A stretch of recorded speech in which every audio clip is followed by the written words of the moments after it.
आदिवासी समाजाच्या विविध मागणी संदर्भात नंदुरबार येथे बेमुदत धरणे आंदोलन सुरू आहे। त्या ठिकाणी राज्याचे मदत, पुनर्वसन व आपत्ती व्यवस्थापन मंत्री तसेच नंदुरबार जिल्ह्याचे पालकमंत्री अनिल भाईदास पाटील यांनी भेट दिली। तसेच सभापती भरत गावित यांच्याशी मागणी संदर्भात चर्चा केली। राज्याचे मुख्यमंत्री एकनाथ शिंदे व उपमुख्यमंत्री अजित पवार यांना सांगून सर्व मागण्या शासन नियमानुसार सोडविण्याचा प्रयत्न करेल असे आश्वासन अनिल पाटील यांनी दिले। परंतु मागण्या मान्य होत नाही तोपर्यंत आंदोलन सुरूच ठेवण्याचा निर्धार आंदोलकांनी केला आहे। यावेळी राष्ट्रवादी काँग्रेस पार्टीचे नंदुरबार जिल्हाध्यक्ष डॉक्टर अभिजित मोरे तिथे उपस्थित होते।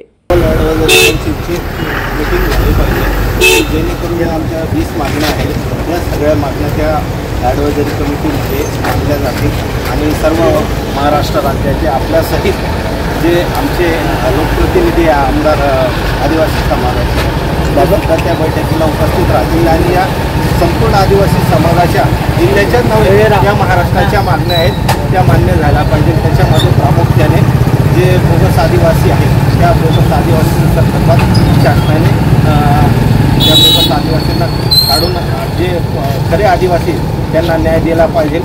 जी सेंट्रल किचन आहे DBT आहे ती रद्द झाली पाहिजे आणि पूर्ववत जे प्रकल्पामार्फत जीवन दिलं जायचं ते मिळालं पाहिजे।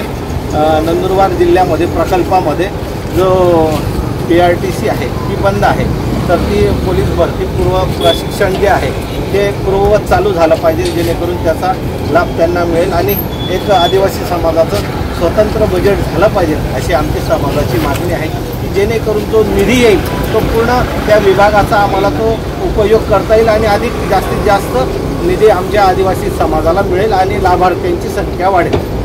आणि नंदुरबार जिल्ह्यामध्ये बरेचशा अनधिकृतपणे काही सावकारी मंडळी चाललेली आहेत ती सावकारी कुठंतरी थांबली पाहिजे आणि आवाजावावत पद्धतीने जे व्याज आकारलं जात आहे ते कुठंतरी थांबलं पाहिजे अशा विविध मागण्या आहेत। आणि प्रामुख्याने जे नंदुरबार जिल्ह्याला वैद्यकीय महाविद्यालय आहे त्याला खाजा नाईक हे नाव देण्यासाठी आम्ही आपल्याला विनंती करतो।